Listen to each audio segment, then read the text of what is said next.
Boa noite a todos, então. É um prazer estarmos aqui hoje, mesmo que online, para discutir mais uma vez um tema que nos mobiliza bastante. Então, como representante aqui do Instituto Argonauta, é um prazer essa noite termos, junto conosco, o Hugo e com o nosso parceiro e amigo Turra, para a gente conversar um pouquinho sobre os nossos grandes desafios e as soluções, e quais são os caminhos que o lixo, em especial o lixo no mar, tem nos proporcionado, como grandes desafios. Então, para a gente começar, eu vou convidar, então, o Hugo para poder falar um pouquinho com a gente sobre os dados e trabalho desenvolvido nos últimos anos.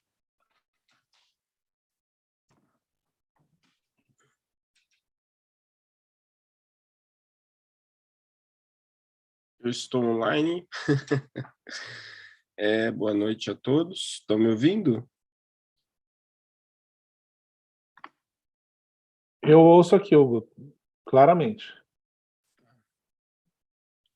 Bom, primeiro, boa noite a quem nos ouve, né? Meus agradecimentos ao nobre colega Alexander Turra, um membro, eu diria, distinto da academia, né, do meio científico brasileiro, que, além de fazer boa ciência, faz a ciência aplicada à realidade da vida, né? Às necessidades da sociedade. Isso embora óbvio, a ciência pura seja importante, eu vejo o Turra como um cara que tem uma visão ampla, né? Agradeço a ele a presença, a parceria de tantos anos, né? E saiba que admiro o seu trabalho. Eu vou falar um pouquinho, né? Talvez eu mostre alguns slides, mas para quem não nos conhece, né? Eu fundei o Instituto Argonauta aí há 25 anos atrás, poucos anos depois de ter inaugurado o Aquário de Ubatuba, enxergando naquela época a necessidade de mais recursos, de meios para poder angariar recursos para poder fazer ciência e conservação, né? E já um ano antes a gente tinha percebido, né? O Aquário de Ubatuba foi inaugurado por mim, pela minha colega, esposa por muitos anos, a Berenice, e pelo meu colega e amigo Eduardo Radvansky também, todos oceanógrafos, em 1996. Já no ano seguinte, logo que a gente inaugurou, na verdade, nós inauguramos em fevereiro de 96, logo após um carnaval, e quem olhar os registros de chuvas vai ver que aquele ano foi um ano de muitas chuvas aqui no litoral norte. Eu percebi a praia, à frente do aquário, a praia de Peruígue, né? A gente fica bem na divisão entre a praia de Peruígue e a de Itaguá, praias cujas areias são monazíticas, praias onde o José de Anchieta escreveu seus versos, imundas. Logo após o carnaval e a chuva, aquela praia estava imunda. Na nossa classificação de hoje, do trabalho que o Instituto Argonauta faz, seria caótica. E eu me lembro que aquilo me incomodou muito e me fez pegar um cartazinho que eu tinha visto nos Estados Unidos, que falava da duração do lixo no mar, realizado por um importante laboratório na Flórida, lá o Mote Marine Lab, que é uma instituição sem fins lucrativos, assim como a Argonauta, e que tem um aquário e tem um trabalho muito significativo de conservação, e pedi licença para eles para usar aquilo, né? Coloquei na nossa visitação. E eu comecei a ver a reação das pessoas ao saberem, né, que uma garrafa plástica durava 500 anos, 450 anos, que, né, o plástico, em geral, o grande vilão, era um dos de maior duração, né? E aí nós tivemos a ideia, já em 97, junto com o Projeto Tamar, do Aquário de Ubatuba, ainda sem existir o Argonautas, de lançar uma campanha contra o lixo no mar. Acredito que tenha sido a primeira no país, né? E que realizou, né, acho que os primeiros mutirões, se não no Brasil, no litoral norte de São Paulo. E desde então a gente vem trabalhando com essa temática que só cresceu, né, Turra? Em 98 a gente funda, né, o Argonauta. Argonauta, que é o nome da razão social do Aquário de Ubatuba, né? Poderia ter sido Instituto Aquário de Ubatuba, mas o fato é que a gente precisava desse braço não governamental para ter meios de poder realizar pesquisa e conservação, fato que demorou mais de uma década para se concretizar, né? Então, a Argonauta sobreviveu esses anos aí às custas do Aquário de Ubatuba, até que ele finalmente começou a ter pernas próprias e hoje é uma instituição com um trabalho importante, realizado em todo o litoral norte, através do PMP, que começou em 2016. Então, eu vou falar um pouquinho dos dados, porque a partir da coleta de material,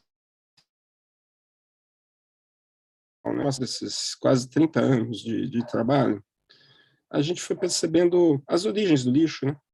Os maiores problemas associados a ele, em pelo menos a nossa região, né? Isso não é uma verdade universal, talvez, mas o intuito dessa conversa hoje, né, é a gente falar um pouco do problema e das soluções, né?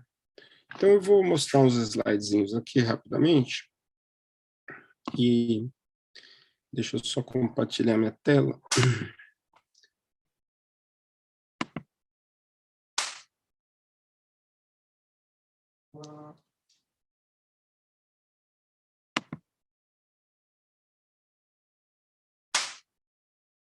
Vamos lá.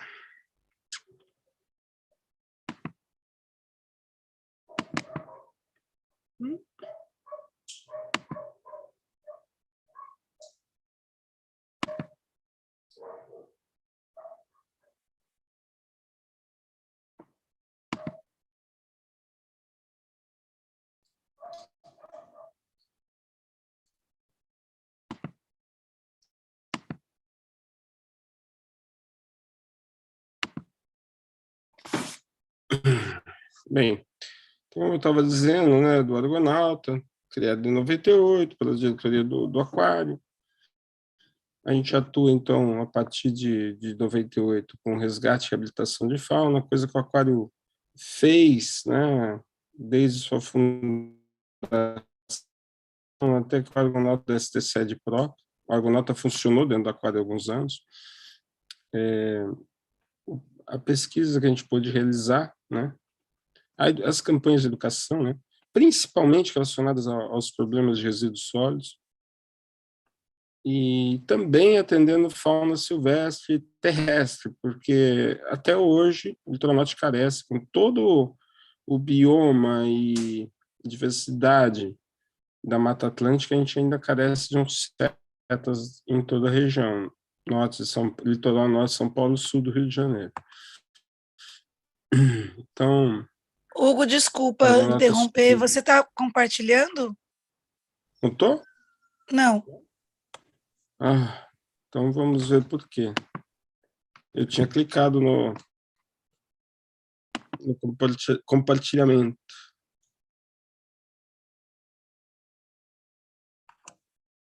Só um pouquinho, gente.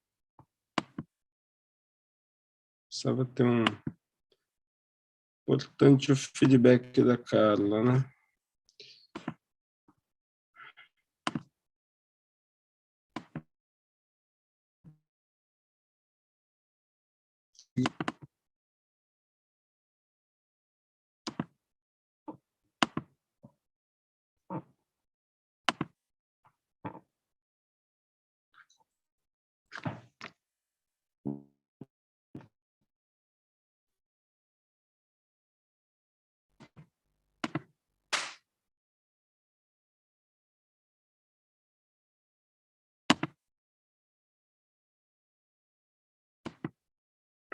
Bem, pessoal, eu não vou poder compartilhar a tela porque eu teria que encerrar o programa aqui e reinicializar.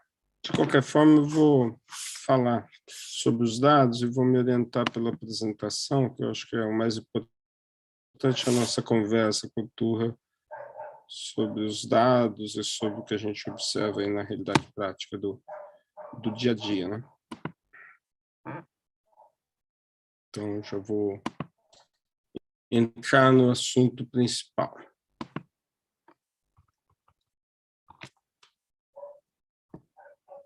Eu só estava falando um pouco da história do Argonauta como introdução, porque a partir de 2016, né,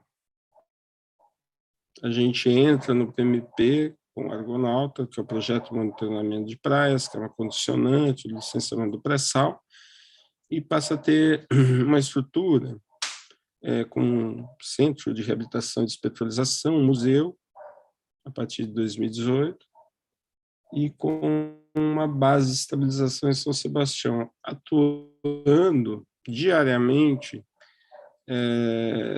na grande maioria das praias de todo o litoral norte dos 4 municípios.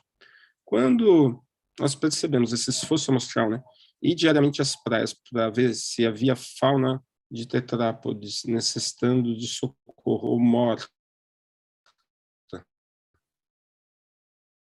objetivo do PMP é de saber se há alguma influência da exploração do petróleo e gás sobre a fauna de tetrápodes no nosso litoral.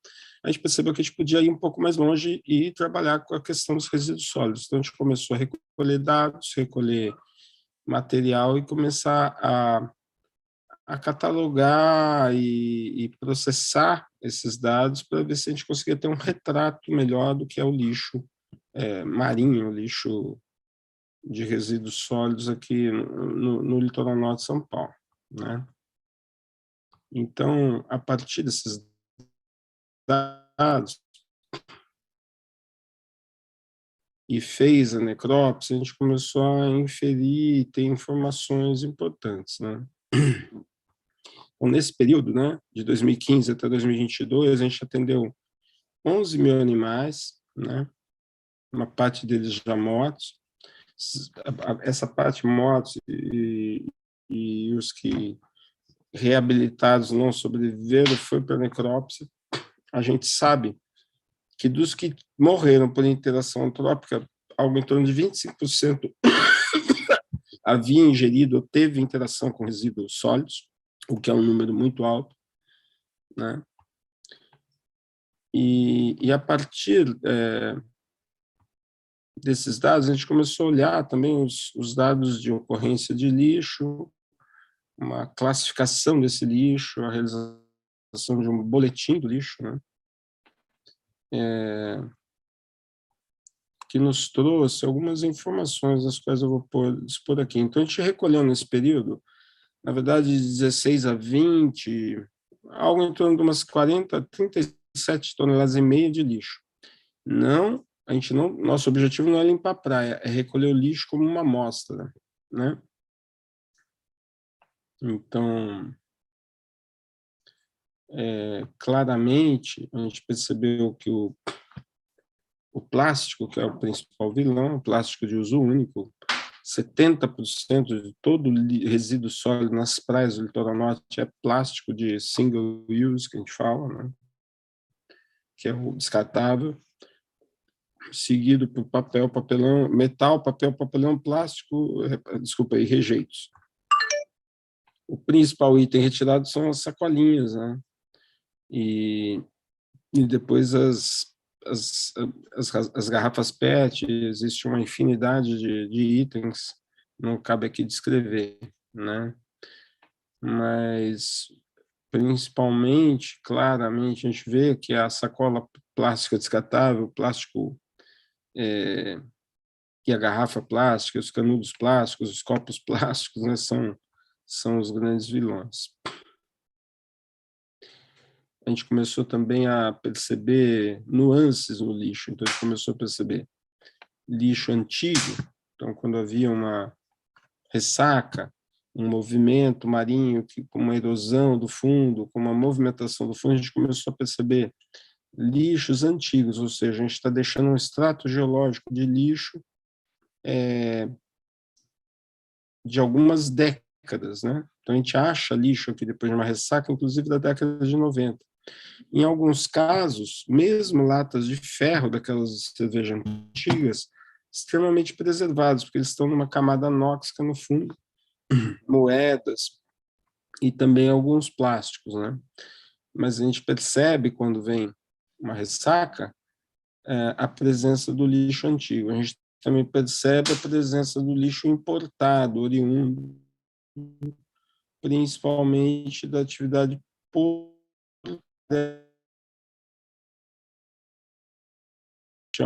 que através também de um acidente que derramou lixo lá em Santos, através de uns contêineres de um navio da companhia chamada Login, a gente conseguiu estudar e modelar a dinâmica da região costeira entre Santos e Ubatuba. E a gente conseguiu perceber como que é possível um lixo que é jogado em Santos e parar aqui nas praias de São Sebastião, principalmente, e Ilhabela. Esse é um resultado, por exemplo, né, científico desse material que a gente recolheu. As máscaras na pandemia também foram um grande problema. O primeiro relato de um animal marinho morto no mundo foi registrado por uma máscara, foi registrado pelo Instituto Argonauta na costa de São Sebastião. Foi um pinguim que ingeriu uma máscara em 95 e veio a óbito. Essa publicação e a divulgação desse resultado virou o mundo. A gente chegou a ter mídia em muitos países do planeta por causa dessa ocorrência, infelizmente não positiva, né? Felizmente as máscaras sumiram, mas infelizmente elas não são de longe o item principal que a gente recolhe. E a fim de sensibilizar a população, né, uma das coisas que a gente fez foi realizar exemplo do boletim de saneamento da CETESB, que fala qual é a praia própria, imprópria, numa região de alta especulação imobiliária e densidade populacional crescente, como é o litoral norte. A gente resolveu falar na questão de coliformes, né? A gente resolveu fazer um espelho do boletim da CETESB, que fala da vulnerabilidade das praias, um boletim do lixo nas praias, né, para dizer para as pessoas quais as praias que estão mais sujas, né?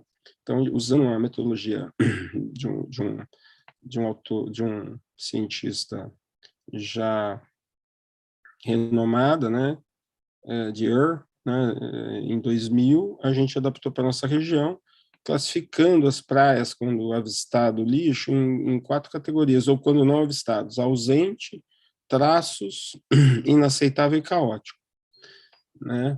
E a partir dessa metodologia, para poder fazer o boletim, a gente começou a traçar a gente começou a ter uma noção, né, da distribuição do lixo na região. Óbvio, sempre associado a assentamentos urbanos, sempre associado, principalmente associado a locais onde tem rios, rios que são usados como lixeiras, e que quando chove aumenta a quantidade de lixo nas praias. A gente percebeu que não é só o turista, o vilão, que a população local é sim uma grande contribuidora para o lixo, né? E ainda o litoral norte é uma região relativamente preservada. O principal, o item mais frequente, né, a classificação mais frequente nas praias que a gente monitora diariamente é o traço, ou seja, a gente ainda tem uma região relativamente limpa, são 48,4% de traços. Ausente, 44,2%, ou seja, a gente ainda está numa região preservada. Mas a gente percebe uma tendência a aumento, uma vez que a ocupação desordenada do solo, o aumento da quantidade de pessoas no litoral norte, e a falta de planejamento. Ubatuba, por exemplo, não tem um plano diretor até hoje.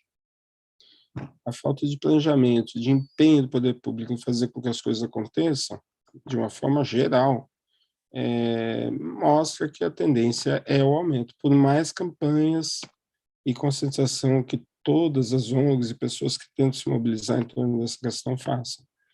Então, 6,8% das praias da região estão como inaceitáveis e menos de 1% caóticas. Mas o fato é que o problema existe, ele é crescente, a gente não percebe a nível nacional, como em outros países, uma política realmente de tolerância zero, né? O Bloco Europeu já vem trabalhando essa questão, alguns países, de banir os descartáveis, que é uma das questões, mas não basta isso, né, Turra? A educação da população é o fundamental, né? Não passa por outra... A gente não vai conseguir resolver esse problema sem educação. Eu vejo isso pela porta da minha casa. Diariamente eu saio na rua, na porta da minha casa, que é um bairro relativamente com pessoas que deveriam ter algum padrão, e eu pego lixo na rua. Então, são coisas que... Ou seja, são pessoas que tiveram educação, mas estão ali. A gente está o problema não é só um problema de governo, é um problema de educação, é um problema de compromisso das pessoas em geral. Eu vou encerrar minha fala aqui, porque, infelizmente, eu não pude compartilhar os dados, né? Mas eu estou à disposição, eu gostaria de ouvir o Turra e depois a gente discutir um pouquinho isso tudo, né?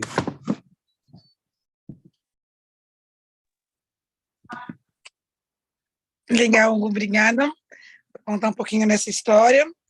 E o quanto é que a gente precisa unir, então, né? O que a gente tem do terceiro setor, do que a gente vivencia, com a universidade, né? Então, chamo o Turra para contar um pouquinho, né, desses desafios que a gente tem, né, com os caminhos e descaminhos que o lixo anda tendo no mar. Bom, vou pedir para você fechar a câmera. E Turra, seja bem-vindo. Prazer estar aqui, né? Eu estou aqui com a Carla, com o Hugo e com a Natália. Já a gente vai estar aqui batendo um papo. Queria já agradecer as palavras iniciais de vocês, do Hugo, né? Dessa deferência que é muito bacana, assim, da gente poder perceber que está tentando caminhar no sentido de trazer um pouco mais de compreensão, né, para o que a ciência está buscando fazer, com um diálogo mais próximo da sociedade, que é exatamente o que o Aquário, o que o Argonauta vem fazendo desde sempre, né, com esse diálogo muito próximo. Acho que é por isso que a gente tem tanta afinidade, se dá tão bem, né, e é muito importante a gente resgatar, né, esses movimentos pioneiros, né. Eu sempre tive, né, essa memória desse movimento do Hugo, né, da Berê, de trazer esse pôster, né, que tinha um poder, e tem ainda um poder de diálogo tremendo. E é isso que a gente precisa fazer, né? Como que a gente inunda as pessoas, não com um papo pesado, um papo chato, mas como que a gente consegue, né, por exemplo, por meio de um pôster hipercriativo, né, sensibilizar as pessoas para que elas possam vir pensar em relação a algo positivo, né, ver a questão de um outro jeito, né, e não se sentir prostrada, travada, porque as coisas são tão complicadas da gente mudar que a gente não consegue mudar, né? Eu acho que é um pouco isso que é o nosso papel enquanto cientista, enquanto comunicador, né, enquanto terceiro setor, enquanto governo também, né? É trazer as pessoas para a gente poder fazer essa transformação. Isso a gente pode fazer a qualquer momento, de qualquer forma. E a gente tem feito isso, né?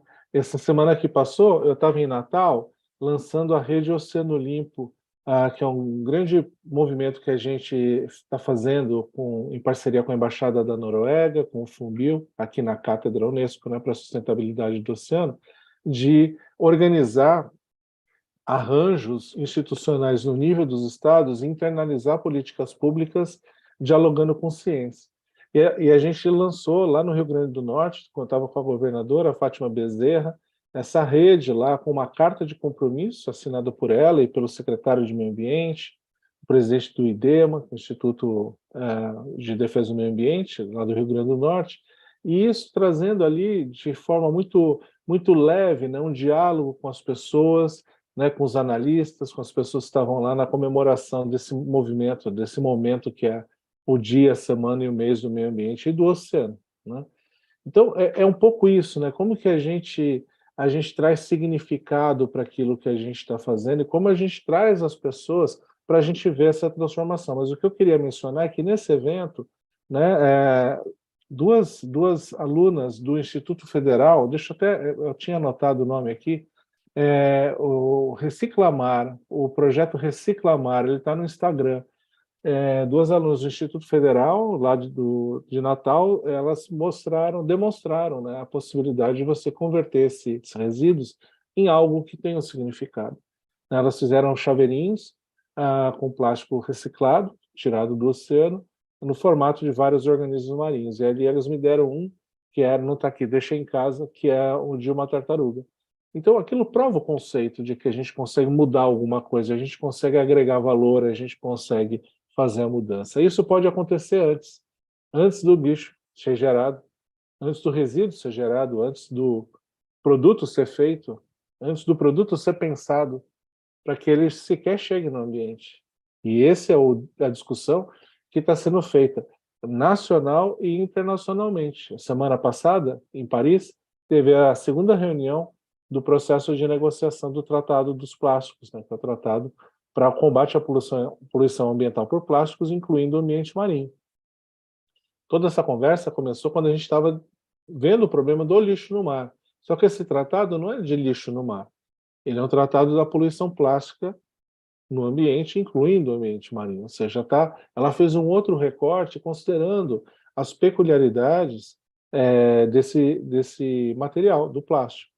É claro que a gente vai ter outros tipos de itens, né? E aí a equipe do Argonauta, né? O Hugo tem visto, a Carla, né? Tem visto isso diariamente nas praias.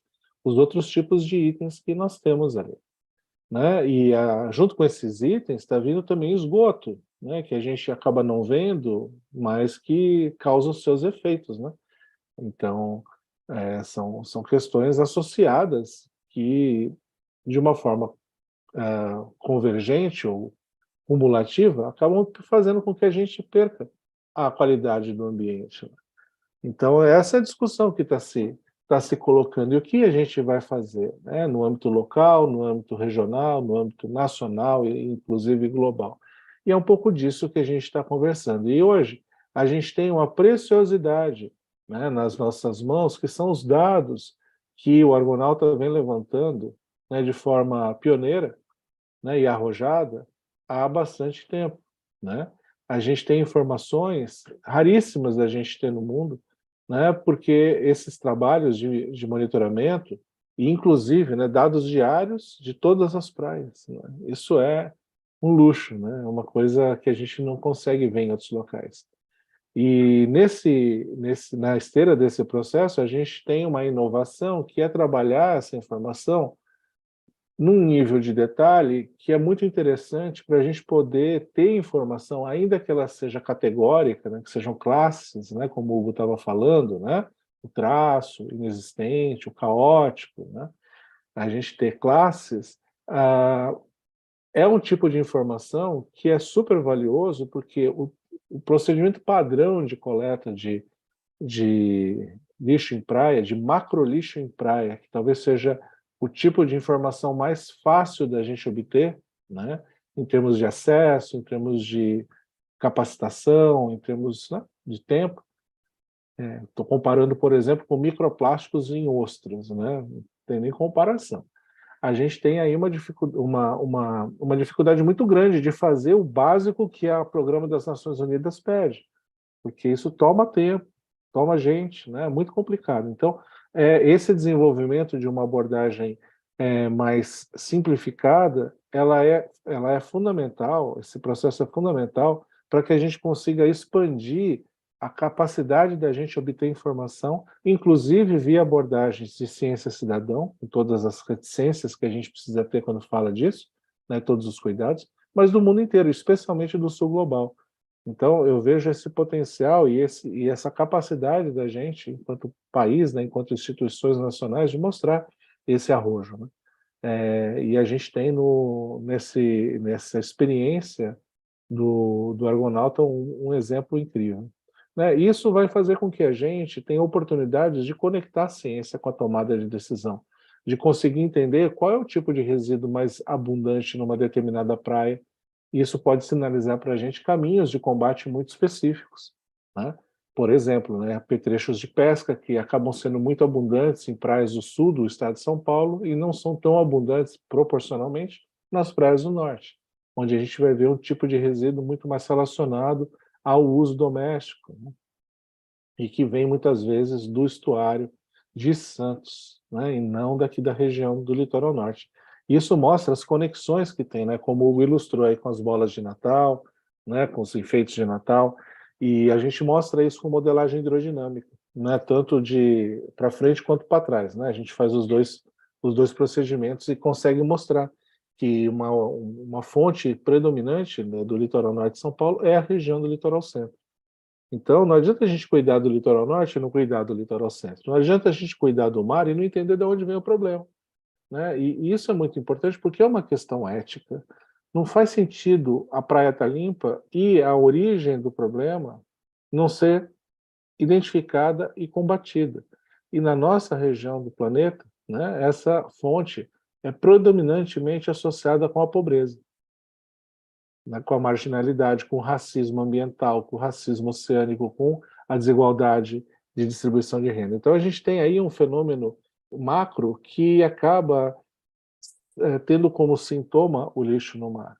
É diferente de outros países que discutem no detalhe determinados tipos de item, porque eles estão num nível, né, de ocupação do espaço e de oferta de serviços públicos muito diferente do nosso, né? E a distribuição de renda é outra, enfim, é um nível de condição de vida muito diferente. Não é o que a gente tem. Então a gente precisa colocar isso dentro desse contexto. E é por isso que essas peculiaridades do sul global e do Brasil, por exemplo, elas precisam ser trazidas para a discussão de um tratado, né, como esse que está sendo discutido. E nesse caminho, a gente vai, como a Carla mencionou, né, a gente vai evitar os descaminhos, né, e vai tentar construir abordagens compreensivas para a gente conseguir, sem necessariamente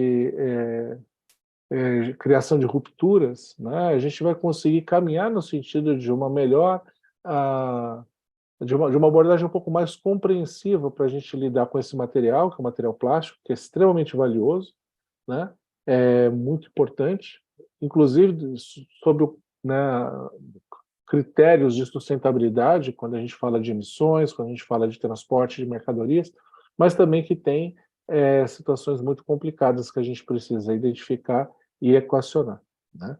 Então, se fala muito nessas discussões sobre o uso não conveniente dos materiais plásticos, e se associa muito isso ao uso de descartáveis, né? Então, eu estou tomando um cuidado muito grande para falar disso, porque é importante a gente entender que não é necessariamente uma decisão única e, né, que vai motivar a gente. Por exemplo, né, descartáveis, eles têm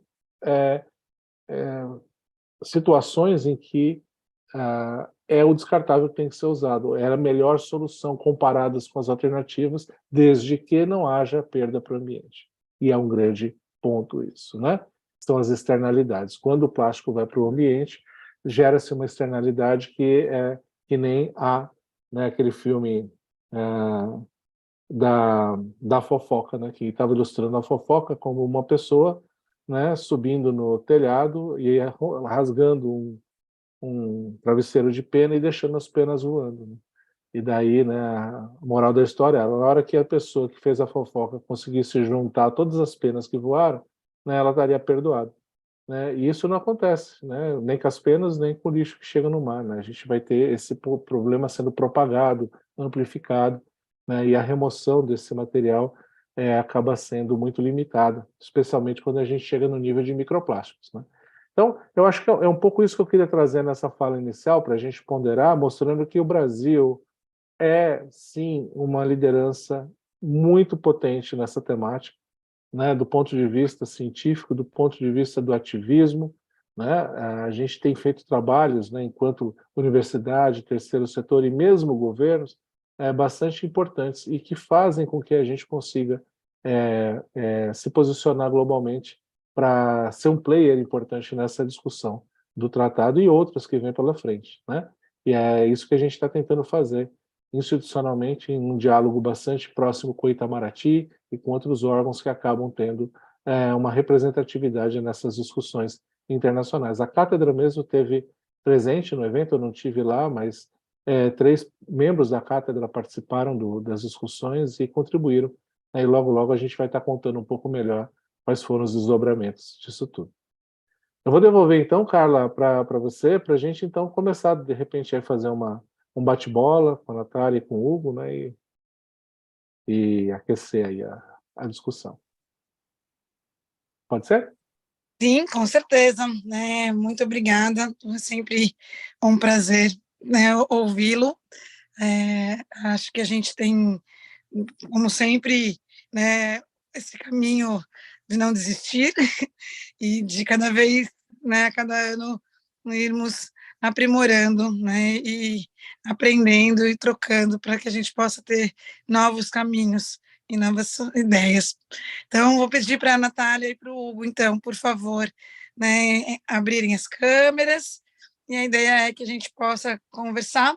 Eu vou ficar vendo se alguém tiver algum comentário, alguma coisa aqui no chat, e em algum momento eu, né, pergunto e jogo para vocês. Tudo bem? Então, Nath, Hugo. Boa noite a todos.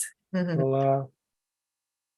Para a gente começar, então, eu só queria apresentar. A Natália é bióloga, que trabalha no Instituto Argonauta, é a responsável aí pelo projeto, né, de lidar com esses dados que o Hugo contou, né, e que o Turhan comentou, que é essa visão da gente conseguir transformar esse esforço que a gente faz diariamente dentro do projeto de monitoramento de praias, né, esse olhar, né, que o que anda acontecendo com as praias e como isso está no macro, né, isso sem pensar no microplástico ainda, né, então num panorama maior, mas daquilo que a gente consegue ver, e também, como o Hugo falou, não é com o intuito de limpar a praia, mas sim com a ideia da gente ter um diagnóstico, né, o que acontece.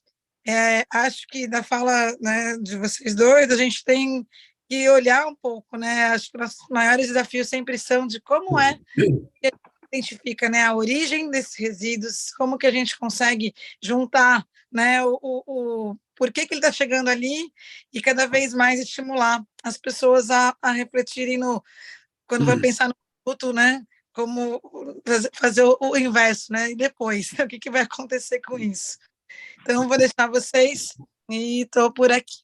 Então, o pessoal que está acompanhando a gente, então, se tiverem um comentário, alguma coisa que queiram colocar, por favor. Eu acho que o que o Hugo falou, né, desses dados dos traços, né, embora a gente ainda não esteja numa situação maior de situações inaceitáveis, né, ou caóticas, é uma informação bastante importante, porque existe essa evidência, né, e a gente percebe ela quase todos os dias aí nas praias do litoral. E o que chama mais atenção é justamente esses itens de uso único, né, não são coisas assim, antigas, a gente até encontra itens antigos, né, ou que já estão um tempo ali nos rios, nos mares, mas muitos desses itens, eles ainda estão bem novos, assim, né, as embalagens, os copos, então a gente fica pensando, né, poxa, aquilo não era para estar ali, né, então o quanto que as pessoas, elas têm que ter essa consciência de realmente você destinar ao local correto, né, você vai para a praia, então você leva o seu lixo embora, né? Não, simplesmente a pessoa joga ali o canudo, joga ali a garrafa, né? Então, acho que esse é um ponto importante também, né? Do quanto que as pessoas têm essa consciência da onde que a gente vai parar com essa quantidade de resíduos, né, que só vem crescendo aí desde que começou com toda essa produção do plástico, né, que veio para facilitar a vida das pessoas, mas não é bem por aí que a gente está caminhando, né? E eu acho que uma coisa que é importante a gente frisar também é que, como a Carla falou, né, a gente retira parte desses itens, claro que a gente não vai solucionar o problema, mas a gente pode acabar minimizando esse impacto, né? Até porque muitas vezes a gente encontra dentro do estômago desses animais esses fragmentos de plástico, né? E então a gente acaba e não deixa de, como a gente está na praia recolhendo esses resíduos diariamente por todo o litoral norte, a gente acaba de alguma forma sensibilizando as pessoas, né? Algumas até querem às vezes ajudar, o que vocês estão fazendo aí? Ah, eu também quero recolher, ou passam a recolher esses resíduos, né? Quando estão caminhando na praia, ou quando vão à praia. Então, eu acho que esse papel de multiplicador também é muito importante, né? Porque as pessoas às vezes não têm noção mesmo do que está acontecendo, né? Nessa questão toda em relação ao resíduo sólido. De fato. Não, só aproveitando aqui para falar, que eu gosto de trocadilhos, né? Aí o pessoal já começa a falar, e não, lá vem, né? Mas é isso, né? Uma conveniência que é um pouco inconveniente, dependendo de como você lida com isso. Então, esse aspecto que você está trazendo, Natália, é muito importante, né? Como a gente lidar. Às vezes eu acho que o lixo no mar é um negócio tão bacana do ponto de vista pedagógico, né? Porque ele é evidente, ele praticamente pula em cima de você, né? Ele não se esconde, né? Então, ele é um elemento muito bom para a gente dialogar com as pessoas sobre essas realidades, né? É como se fosse a ponta de um novelo que a gente pode puxar e falar de várias outras coisas. E às vezes eu cito o Pequeno Príncipe, né, para falar assim, né, que ele fala lá na parte que ele se aproxima da raposinha, daí a raposinha fica amiga dele, e daí vem a frase, né, você se torna responsável por aquilo que você cativa, né? E aí tem uma dubiedade, ou por aquilo que te cativa, né? Na verdade, assim, você cativa, ele cativou a raposinha, ou seja, a raposinha passou a ser algo dele. E é um pouco isso que acontece com o resíduo, quando a gente bebe alguma coisa, quando a gente, né, usa uma embalagem, seja um saco de arroz, que também é um single use, né? É né, um descartável, né? Sim. Mas que é útil, assim como outros tipos de produto que foram úteis para você. Você é responsável por aquilo que, né, te Produz, serviu, que que produz, gera. que você cativou, né, que você, né, que lhe foi útil. Você é responsável por aquilo. E aí a gente tem a postura individual da pessoa, mas a gente tem a postura coletiva. E como que a gente se torna responsável por aquilo?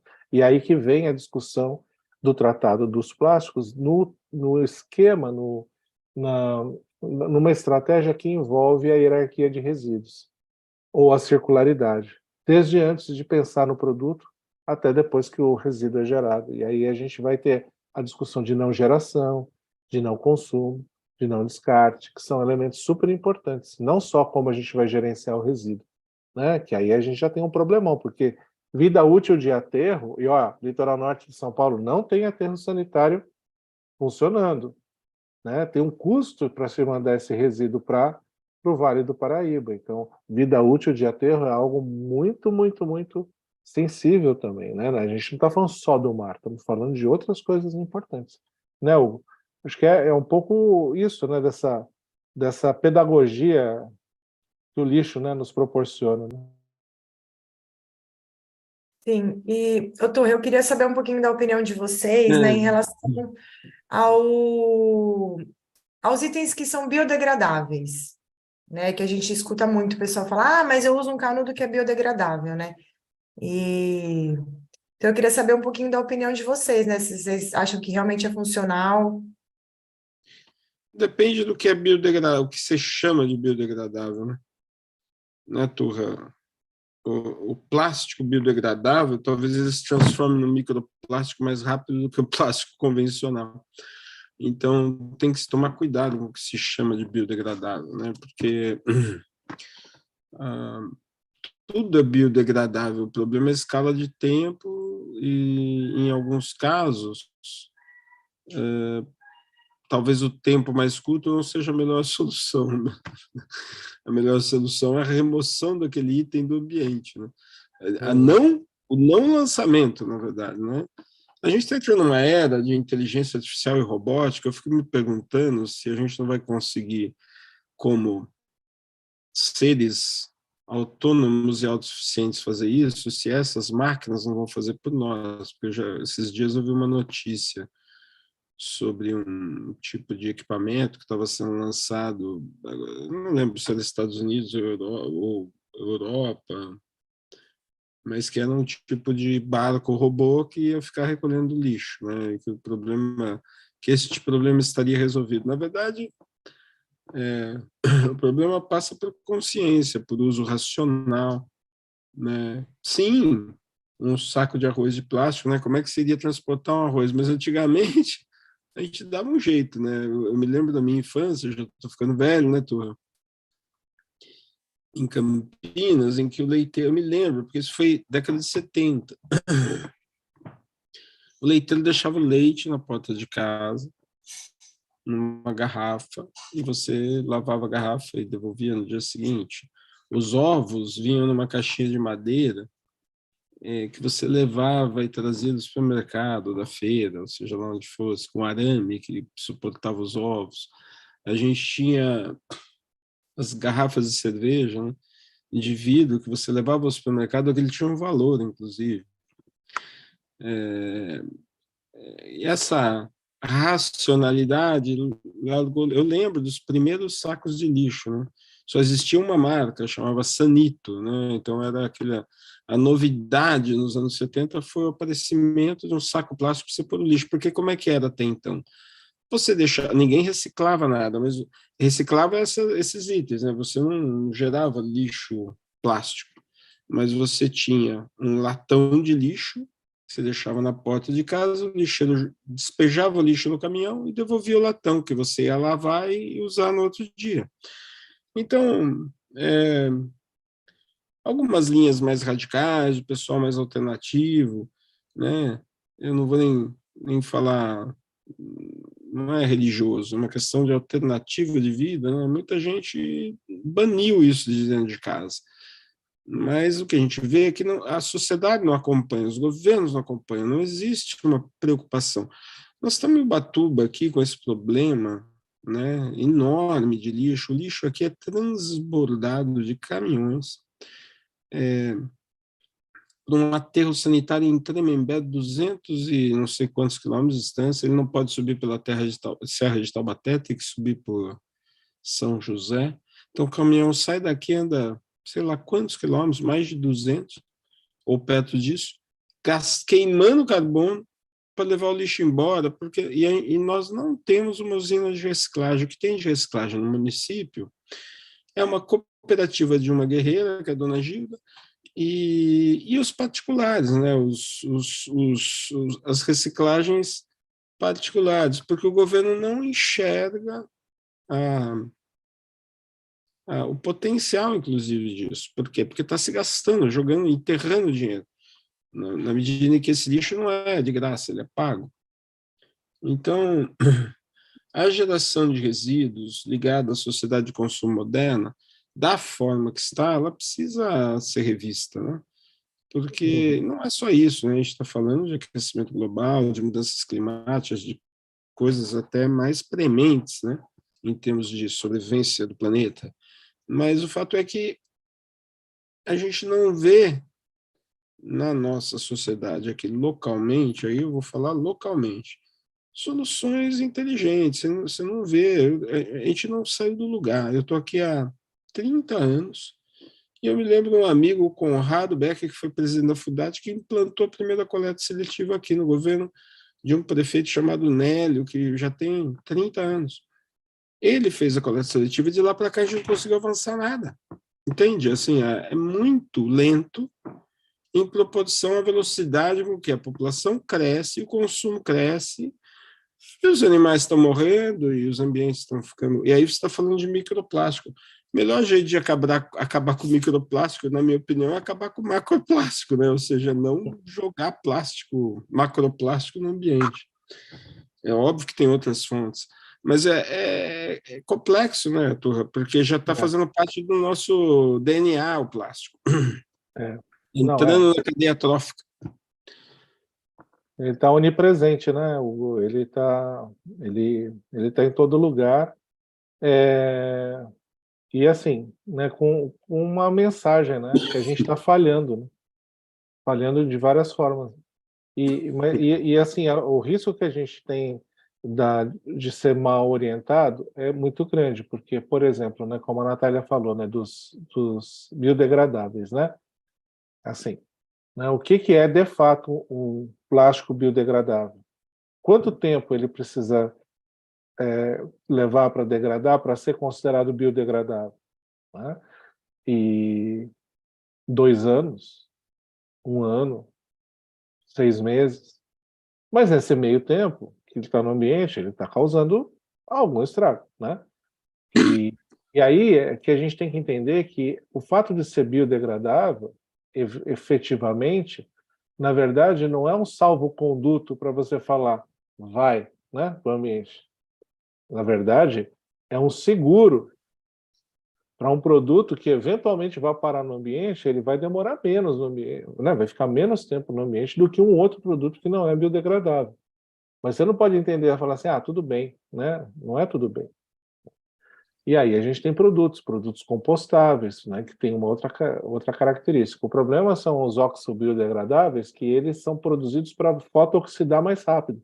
E daí eles se fragmentam rapidinho, e daí você não vê mais, mas eles estão lá.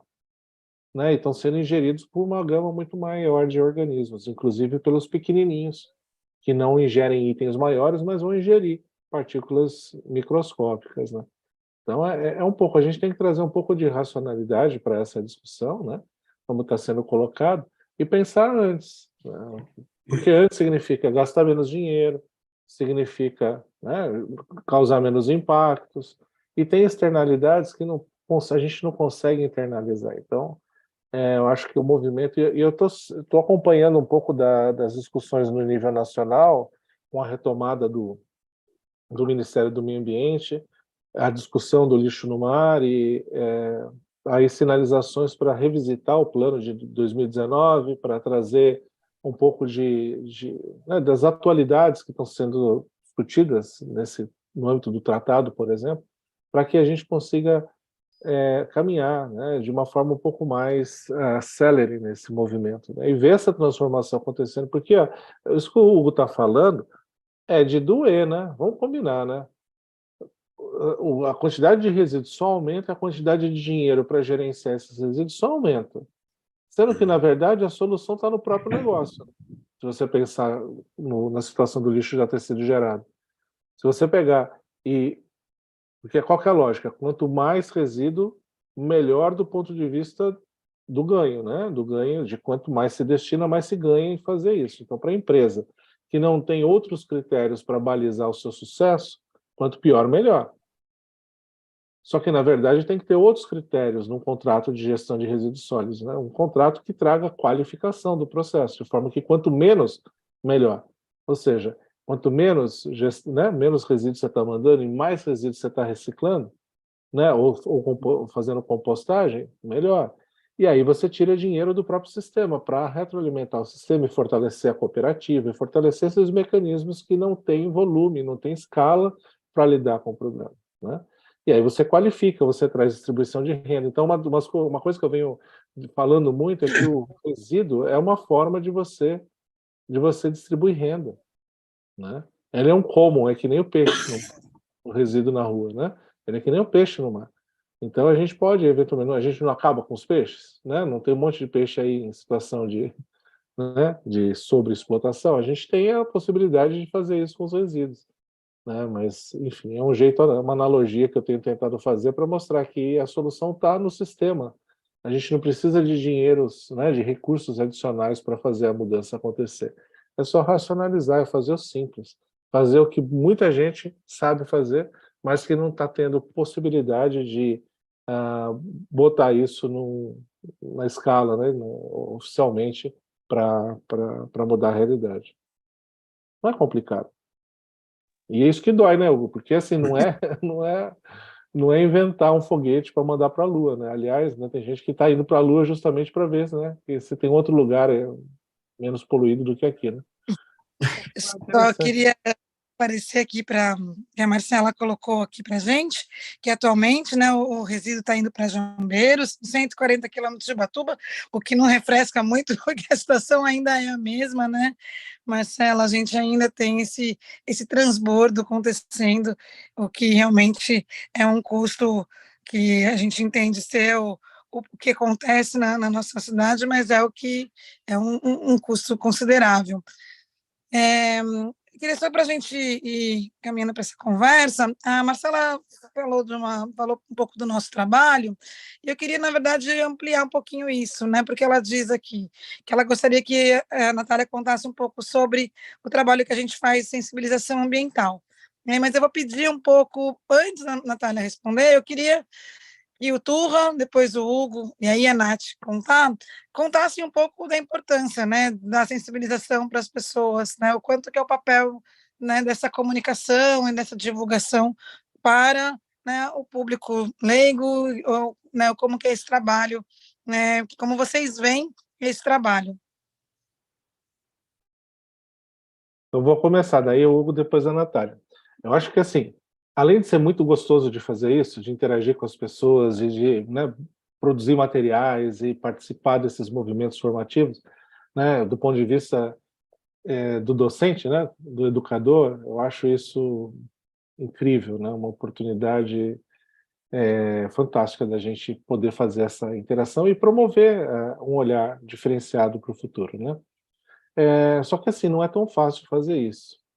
E aí, um tempo atrás, uns anos atrás, eu tinha uma coluna na Scientific American Brasil e eu escrevi um texto lá e que era uma coisa que parecia um paradoxo, né? Uma contradição, né? E o texto se chamava O Ambientalista Tabagista, né? Aí, qual que era o argumento, né? O argumento era assim, talvez a coisa, né, que mais você tem informação em termos dos problemas que causa é o tabagismo, né? Para a saúde. E afeta a sobrevivência da pessoa que fuma, né? É diferente, por exemplo, de você pensar o plástico que caiu no mar, que foi comido, nananana, e eventualmente vai ter um peixe que você vai comer, tirando o intestino, né, o tubo digestivo, e na carne tem microplásticos que você vai comer. Né? E eventualmente na sua terceira geração você vai eventualmente sentir um efeito de um composto que foi bioacumulado ali. Percebem?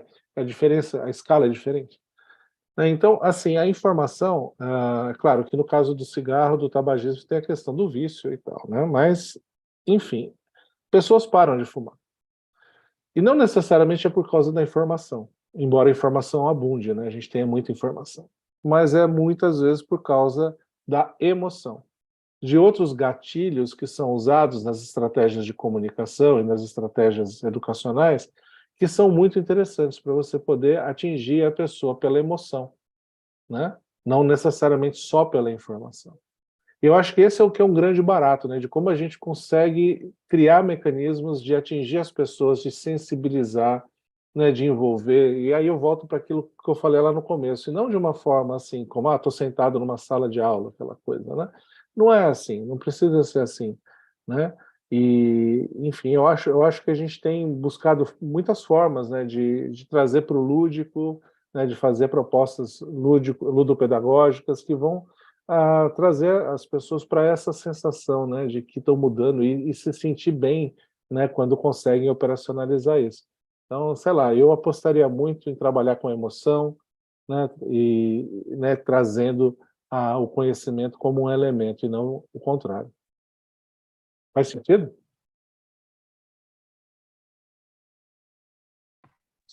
Bom, eu acho, Turra, que é isso, né? Que os olhos...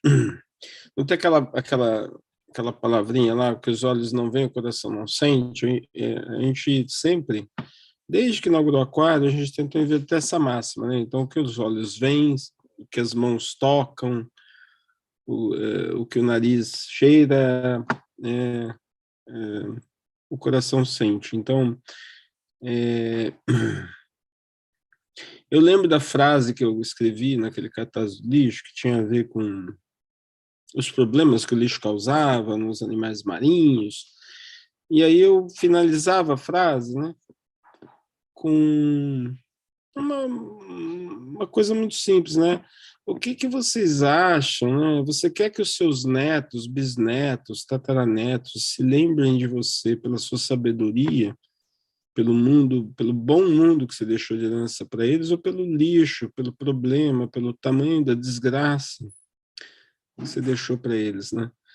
Porque às vezes falar da fauna marinha, do equilíbrio ecológico, do problema da cadeia trófica é muito complexo, mas quando você fala, olha, você está deixando um mundo pior para os seus filhos, para os seus netos, às vezes isso sensibiliza, né?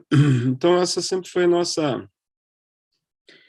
nossa estratégia, e eu costumo dizer, né, se 1% dos sei lá quantos milhões de pessoas que passaram por aquele circuito, alguns milhões já, mais de 3 ou 4, se sensibilizaram, já vai ter valido a pena, porque o fato é que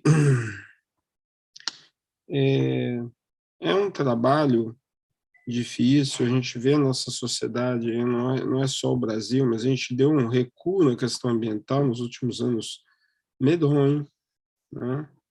A gente viu o que aconteceu, não estou aqui fazendo apologia de política de ninguém, mas o fato é que na questão ambiental a gente regrediu, o sistema ambiental regrediu, e a gente precisa pôr a mão na cabeça, né? Inclusive a gente vê uma discussão no atual governo, né, já querendo pôr a ministra do Meio Ambiente de lado, porque ela está questionando a exploração de petróleo na foz do Amazonas. A gente precisa pôr a mão na cabeça e pensar até onde nós vamos com essa insanidade do ganho imediato em detrimento da sobrevivência futura da nossa espécie, né? Aquilo que você falou ali, né? Tem uns loucos já pensando em fazer foguete para habitar Marte. Não é mais fácil pôr a mão na cabeça e tentar arrumar o que está aqui, né?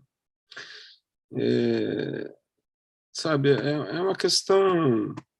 Assim, eu estou um pouco. Não é que eu esteja pessimista, eu acho que a gente precisa alertar as pessoas, né? A gente está num ponto próximo do não retorno, inclusive em uso de recursos do planeta. E a gente precisa parar para pensar nisso. Será que esse sistema, esse modo de uso dos recursos naturais está correto? Né? E o resíduo é só uma parte do problema, né? É a visível, é a parte mais visível. Mas as pessoas estão começando a ver o mar erodir a costa, estão começando a ver as tempestades aumentarem, estão vendo a quantidade de chuvas que está caindo aqui, os estragos que estão fazendo, né? A gente está percebendo as alterações que o homem está causando no ambiente. Não é mais um papo de ambientalista louco falar de aquecimento global, né? Infelizmente, ainda tem governantes de países que acham que isso é besteira, mas aí é outra questão. Então, assim, o grande e único, eu acho, modo de mudança é a educação, é a conscientização das pessoas, não há outro. Eu não vejo outra forma. Por mais radical que o governo possa ser em exigir e multar e prender quem cometer crimes ambientais, a gente já viu que esse modelo, só ele não funciona, né? A gente precisa ter... a gente precisa fazer as pessoas entenderem a necessidade de mudança de hábitos. Isso vai dentro de casa até a nível de governo, de Estado. E não é fácil. Não é fácil porque a gente que tem consciência, às vezes, se pega num esquecimento, numa correria, tomando uma opção errada. Então, eu estou falando assim, desde comprar uma água numa garrafa de plástico, né? No Aquário de Batuba, por exemplo, a gente já não vende plástico descartável há uns 15 anos, né, ou mais, desde que a gente se ligou de que isso era uma questão de exemplo. Mas e para achar no mercado? Recentemente eu fiz uma terceirização do Bar do Aquário. Coloquei uma empresa lá que é uma empresa sustentável, com compromisso em alimentos saudáveis e tal, mas estavam usando plástico. Eu tive que chamar os caras e falar, não, né? Faz parte da saúde não gerar resíduo descartável. Não vamos gerar resíduo plástico. Então, assim, é uma questão complexa, porque mesmo quem é bem intencionado, às vezes, e tem consciência, às vezes erra. Imagina a população em geral que não tem acesso à informação. É isso, mas como dizia lá o cara no Titanic, né? Never give up. A gente não vai desistir nunca, né? Se tiver que brigar... Tem aquela história? Tem pessoas que lutam dias são boas, tem pessoas que lutam muitos dias são ótimas, tem pessoas que lutam a vida inteira, essas são as indispensáveis. Eu coloco a gente nessa categoria, a gente vai ficar brigando por isso até morrer, né? E quem sabe a gente consegue fazer com que outras pessoas nos ouçam e continuem a briga. É isso. Natália, sua vez. Eu acho que é isso mesmo que você falou. Uma parte que é muito importante é essa questão das mudanças de hábitos mesmo, né? Se a gente parar de consumir, as empresas vão ter que buscar, acho que, outras alternativas, então, para que a população possa consumir, né? Ô, Carla, você falou para eu falar sobre os estandes, é isso? É que Isso. cortou um pouquinho, a minha internet está A Marcela pediu para compartilhar sobre o trabalho que é feito na tenda do Argonauta voltado à sensibilização ambiental para as pessoas que passam na praia, né? Então, até por isso que eu peguei esse gancho, né? Porque sei do trabalho nosso e sei do trabalho do Turra e, claro, né, do Aquário, né, que nos inspirou, né, né, na continuação do trabalho que a gente faz hoje no Argonauta, mas que é justamente a importância que tem na gente envolver, né, a comunidade, seja com a ciência cidadã, eu sei que o Turra defende bastante, né, seja com a sensibilização, né, no aquário pelo encantamento, ou seja por esse trabalho de formiguinha que a gente tenta fazer sensibilizando na praia. Então, acho que a Marcela, né, sugeriu compartilhar um pouco, e o que eu entendo é dessa importância, né, de como a gente, volta e meia a gente fala, né, dos problemas de governo, dos problemas, né, dessas questões políticas, sociais, mas a gente sempre vai esbarrar na educação e no envolvimento que as pessoas têm, né? Elas têm que se importar e a gente tem que, de alguma forma, fazer isso. Então, acho que é nesse sentido que a Marcela pede para contar como que é feito esse trabalho do Argonauta, né, nas tendas. Sim, a gente aborda bem esse tema, né? Principalmente na alta temporada, né? Porque é onde a gente tem o maior número de turistas na praia, e a gente fica surpreso, assim, né? Com o posicionamento, com a surpresa das pessoas, né? Verem e saberem a quantidade de resíduos que a gente tira das praias, o tipo de lixo que a gente tira das praias, né? Um deles, como o Hugo citou, um item antigo, né? Com mais de 20 anos, que é a gente encontrou uma embalagem da Colinos, né? As crianças olham e falam, nossa, eu nunca vi essa marca na minha vida. Então, é bem importante, assim, esse é o que como eu falei lá no começo, esse trabalho de multiplicador, né? A gente acaba multiplicando o que a gente sabe, o que a gente vem estudando, o que a gente está vendo, e que por vezes as pessoas elas não estão interessadas nisso, né? Hoje em dia é tudo tão corrido, né? O que o Hugo falou, às vezes a gente acaba caindo em ações erradas diante da correria, e as pessoas... Então, imagina, a gente que tem essa consciência, a gente que estuda, passa por isso, né? Então, imagina as outras pessoas, mas que a gente percebe, assim, quando a gente faz essas ações, o envolvimento das pessoas, né? A curiosidade de saber mais, de como que eu faço para ajudar, ou de expor a sua opinião, né? Como que deveria ser. E aí, o que muitas pessoas acabam falando, mas qual é a alternativa? Tá bom, eu não quero usar aquele copo descartável, mas eu quero beber uma água, né? E aí a gente fala, olha, né, você pode levar os seus itens na bolsa, a pessoa olha para você assim, eu vou sair na minha bolsa com um copo, um canudo, um prato, né? Então, a gente fica nesse... E aí, o que a gente faz, né? O que pode ser feito? Então, e aí eu acho que é onde entra a parte de políticas públicas mais efetivas mesmo, né? Onde você... tem que dar essas outras opções, né? As grandes empresas, né? O Hugo, não sei, não citou que a gente faz parte de um movimento também, né, em parceria, que é o Break Free from Plastic, que é onde eles trabalham com essa redução dos resíduos, né, de banir esses resíduos plásticos, e eles falam muito dessa parte da auditoria das marcas, né, de você responsabilizar as grandes marcas por isso também, através dessa logística reversa, né, onde ela é responsável desde a produção do resíduo até o seu descarte final. E qual que é a alternativa, né, que a Coca-Cola dá? Ah, você tem os pontos de coleta. Aonde estão esses pontos de coleta? Né? Não estão tão fáceis. Aqui em Ubatuba você não tem um ponto de coleta da Coca-Cola ou da Pepsi, que seja, né? Então, às vezes, a gente acaba ficando, a população acho que acaba ficando sem saída mesmo, né? E acaba consumindo cada vez mais.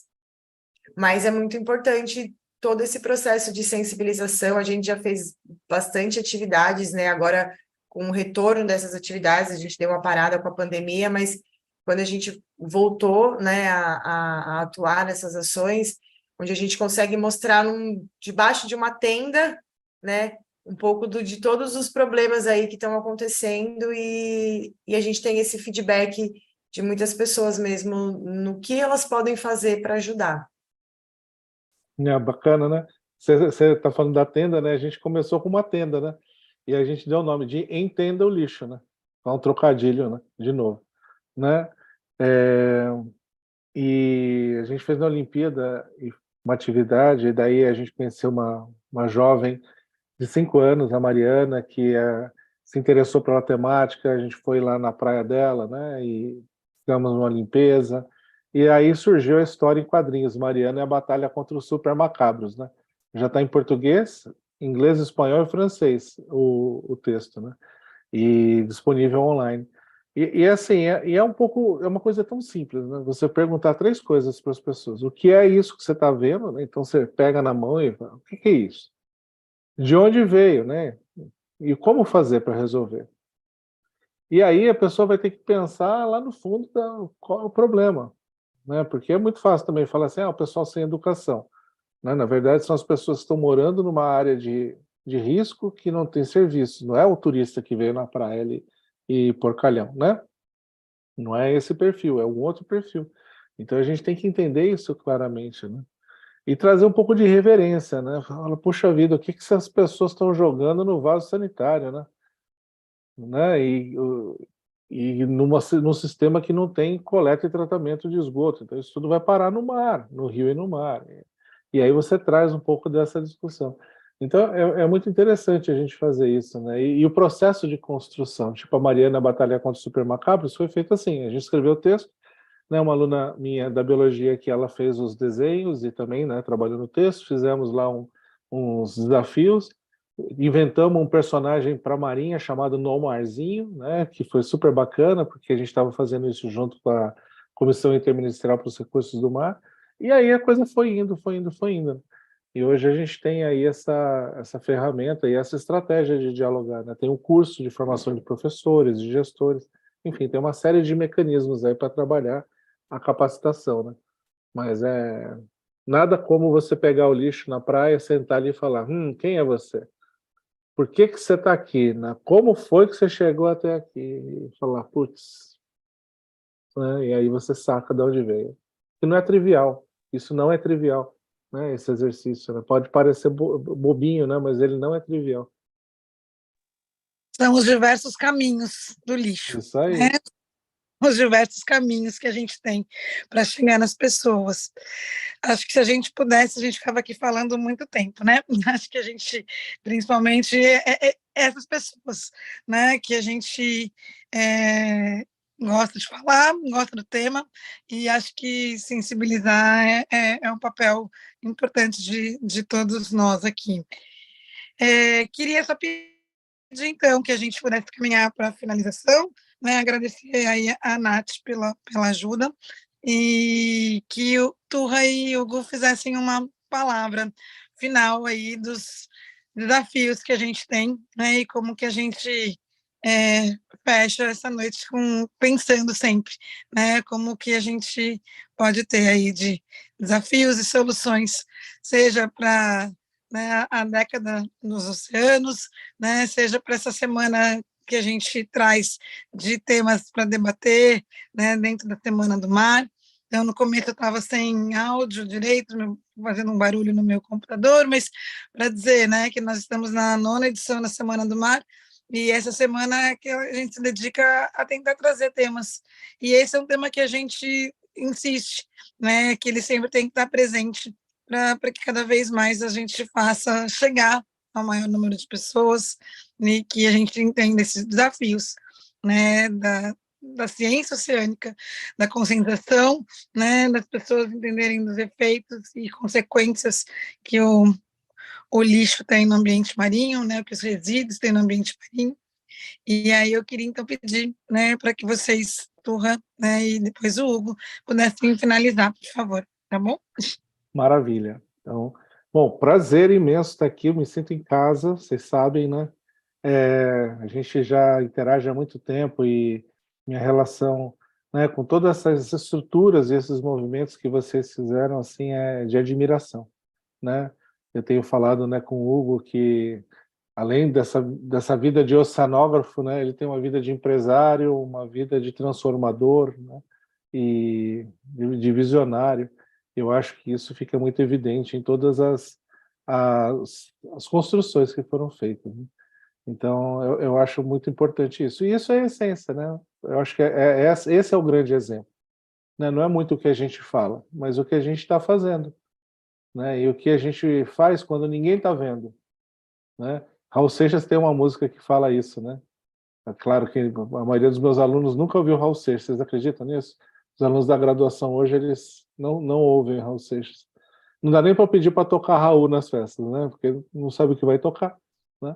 Mas é um pouco isso, né? De como você trabalhar a formação de uma cognição que ela não precise de reafirmações ou não precise de um ente externo para que você faça a coisa certa. É simplesmente fazer a coisa certa, né?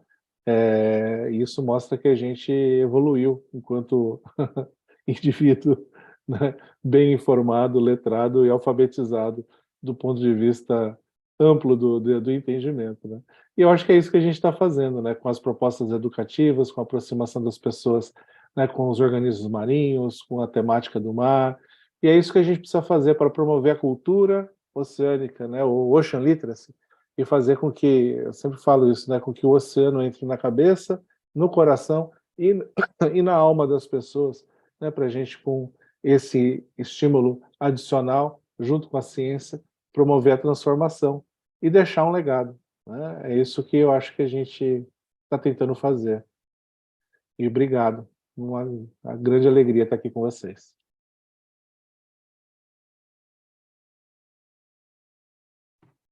Turra, obrigado pelas suas palavras, assim como eu gostaria de dizer que eu queria que houvessem muito mais membros da academia que se espelhassem em você, viu? Porque eu reconheço você um tipo especial de cientista, que é o que o nosso país, a nossa realidade precisava ter mais. Eu só tenho a agradecer a sua presença, a sua amizade, os anos que você nos acompanha. E é engraçado você falar de Raul, porque hoje a minha esposa, ela é fã do Raul, eu tenho ouvido o Raul, né, e tenho visto, inclusive, a monografia acho que a tese de graduação dela foi Raul. E o fato é que não parafraseando Raul, mas parafraseando um professor de yoga, um mestre de yoga, que falava o seguinte: a gente não veio aqui para mudar o mundo, a gente veio aqui para mudar a gente, né? E através da gente a gente pode tentar conseguir melhorar o mundo. Então, acho que essa lição fica até para todos nós, né? Porque essa questão do lixo, por exemplo, é uma questão individual. Ela é coletiva, claro, ela é de governo, de Estado, mas ela é individual, né? É uma questão de consciência. E a consciência está aí, né? Pega quem quer. Às vezes é mais fácil fingir que não está vendo. Mas eu agradeço a você e é o que eu falei, a gente tem que continuar. Água mole em pedra dura, tanto bate até que fura, né? Então a gente vai de gota em gota, enchendo o copo, às vezes desequilibra, esvazia um pouco, mas enche de novo. Vamos, o importante é caminhar para frente, né? De gota em gota a gente faz um oceano, tá? É isso, é isso. Então, eu só tenho a agradecer aí e dizer para você e para todos que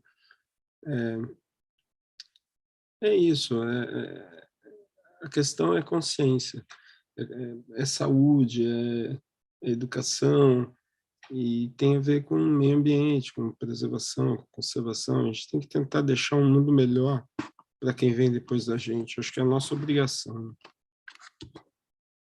Hugo, tem uma frase que eu levo comigo, que ele falou uma vez exatamente isso, né? Que o problema do lixo ele é nosso e de cada um de nós.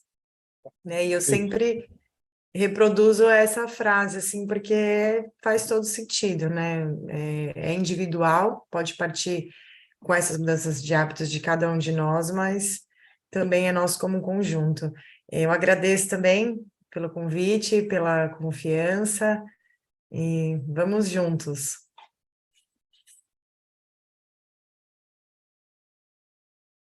Maravilha, maravilha. Isso aí, gente. E aí, Obrigado. Carla, e agora? O que você fala? É que eu e a internet hoje estamos com problema. Então, agradeço mesmo, mais uma vez, espero que a gente consiga se reunir presencialmente, logo menos, né, e que a gente possa se encontrar aí, seja por aqui, seja no evento em agosto, seja, né, pelos caminhos, e agradecer aí quem ficou com a gente e acompanhou um pouquinho nessa conversa, que sempre volta, né? A gente tem ainda alguns desafios. A gente tem ainda uma semana pela frente cheia de eventos, né? E agradeço muito quem estava aqui. Amanhã a gente volta presencialmente lá no Aquário, falando sobre as unidades de conservação e o turismo sustentável. Falaremos depois sobre o carbono azul e um exemplo do manguezal na quinta-feira. E na sexta-feira, um pouquinho do como é a conservação das espécies marinhas, como que elas estão aí, né, acontecendo com parceiros, com o Tamar, com o Alejo Bart, para a gente contar um pouquinho desse trabalho. E finalizamos no sábado com a nossa tradicional limpeza de praia, com uma tenda de todos os nossos parceiros expondo um pouquinho, sensibilizando quanto, principalmente, o impacto que o lixo tem no ambiente marinho. E fechamos aí na noite com uma noite de música com um grupo de mulheres cantando um pouco de samba, né? A Luara e as comadres fecham lá no Tamar. Se você puder, Euturra, tem um bom evento aí no sábado aqui em Com Ubatuba. certeza. Tá Bem bom? legal, viu? Vale a pena. Não tenho dúvida. Mulherada manda bem. Eu Maravilha. agradeço aí o tempo de vocês. Muito obrigada por todo esse tempo aí com a gente. E boa noite para todos aí. Um beijo, gente. Tchau, boa Fiquem bem. noite. Tchau, tchau. Até.